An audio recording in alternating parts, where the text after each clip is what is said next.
السلام علیکم ورحمۃ اللہ وبرکاتہ۔ ناظرین، آج ہم آپ کے لیے ایک نیا واقعہ لے کر حاضر ہوئے ہیں جو کہ بہت ہی خوبصورت واقعہ ہے۔ یہ واقعہ مسجد نبوی کی تعمیر کا فیصلہ ظہری عرورہ سے بیان کرتے ہی جس جگہ آپ صلی اللہ تعالی علیہ وسلم کی اونٹنی بیٹھی اور وہاں مسجد نبوی کی تعمیر ہوئی۔ پہلے بھی مسلمان یہاں نماز پڑھتے تھے اور دراصل یہ جگہ انصار کے دو یتیم بچوں سہل اور سہیل کی تھی جس سے کھجوریں خشک کرنے کا کام لیا جاتا تھا، اور یہ دونوں اسعد رضی اللہ تعالی عنہ بن زرع کی گود میں زہر پرورش تھے۔ آپ صلی اللہ تعالی علیہ وسلم نے فرمایا، انشاءاللہ ہماری یہی منزل ہے۔ پھر آپ صلی اللہ تعالی علیہ وسلم نے مسجد بنانے کے لیے ان لڑکوں سے جگہ قیمتاً خریدی۔ پہلے ان بچوں نے کہا تھا، یا رسول اللہ صلی اللہ تعالی علیہ وسلم، ہم یہ زمین آپ صلی اللہ تعالی علیہ وسلم کو حبہ کرتے ہیں، لیکن آپ صلی اللہ تعالی علیہ وسلم نے حبہ لینے کی بجائے قیمتاً خریدنا مناسب سمجھا اور یہاں مسجد کی تعمیر کی۔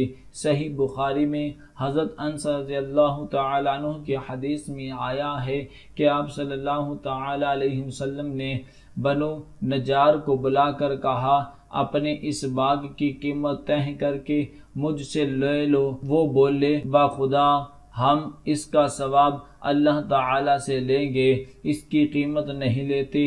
اس وقت وہاں مشرکوں کی قبریں، گھڑے اور کچھ کھجوریں تھیں۔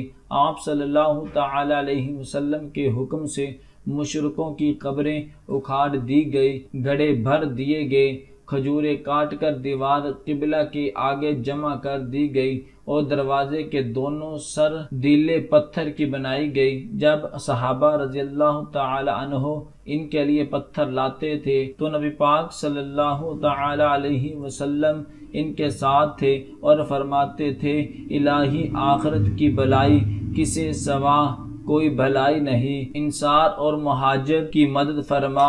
اور ظہری رحمت اللہ علیہ کی حدیث میں ہے جو وہ بواسطہ عرورہ رحمت اللہ علیہ بیان کرتے ہیں کہ مسجد کی تعمیر کے وقت رسول اللہ صلی اللہ تعالی علیہ وسلم بھی صحابہ رضی اللہ تعالی عنہ کے ساتھ کچی اینٹیں ڈھوتے تھے، اور یہ شعر آپ صلی اللہ تعالی علیہ وسلم کی زبان پر تھے، جتنی یہ مزدوری نتیجہ خیز ہے اتنی خیبر کی مزدوری نتیجہ خیز نہیں۔ اے ہمارے رب، اس میں زیادہ نیکی ہے اور یہ زیادہ پاکیزہ عمل ہے۔ اور کبھی یوں فرماتے، الہی آخرت کا اجر ہی اجر ہے، اس لیے انصار اور مہاجرین پر رحم فرما۔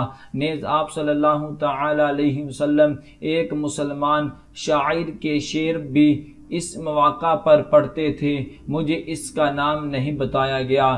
دوسرا راوی کہتا ہے کہ کام کے وقت آپ صلی اللہ تعالی علیہ وسلم نے اپنے کپڑے اتارے تو دوسرے لوگوں نے بھی اپنے کپڑے اتار کر رکھ دیے۔ وہ کہتے تھے، اگر اللہ کے رسول صلی اللہ تعالی علیہ وسلم کام کریں اور ہم بیٹھے رہیں تو یقیناً ہمارا یہ عمل گمراہی کا عمل ہے۔ اور کچھ لوگ یوں کہتے ہیں، مسجدیں تعمیر کرنے، ہمیشہ ان میں قیام اور قعود میں مصروف رہنے والے اور مٹی سے بچنے کے لیے دور بھاگنے والے برابر نہیں ہو سکتے۔ مسجد کا محراب بیت المقدس کی طرف بنایا گیا اور اس میں 3 دروازے رکھے گئے، ایک دروازہ قبلہ کی مخالف سمت، ایک دروازہ جو باب الرحمہ کے نام سے مشہور ہے، اور ایک دروازہ جس سے رسول اللہ صلی اللہ تعالی علیہ وسلم اپنا حجرہ میں آیا جایا کرتے تھے۔ مسجد کا طول دیوار قبلہ سے آخر تک 100 ہاتھ اور دونوں جانب شرقاً غرباً بھی اتنا ہی تھا یا اس سے کچھ کم تھا۔ بنیاد تقریباً 3 ہاتھ چوڑی تھی، ستون کھجور کی لکڑی کے تھے، چھت کھجور کی چھڑیوں سے ڈالی تھی اور دروازے کی دونوں سر دیلیں پتھر سے بنائی تھی۔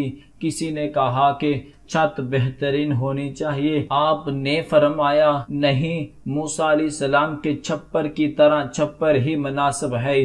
آپ نے اپنے رہائش حجرے کی کچی اینٹوں سے مسجد کے پہلو میں تعمیر کیے اور ان پر کھجور کی چھڑیوں کی چھت ڈالی۔ جب آپ صلی اللہ تعالی علیہ وسلم مسجد اور حجروں کی تعمیر سے فارغ ہوئے تو حضرت عائشہ رضی اللہ تعالی عنہ کی رخصتی اس حجرے میں ہوئی جو ان کے لیے مسجد کی مشرقی جانب بنایا تھا۔ اس کا دروازہ مسجد میں کھلتا تھا اور یہی وہی حجرہ ہے جس میں آپ صلی اللہ تعالی علیہ وسلم آج کل آرام فرمایا رہے ہیں۔ دعا ہے کہ اللہ تبارک و تعالی ہم سب کو ان کلمات پر عمل کرنے کی توفیق عطا فرمائے۔ صدق اللہ العظیم۔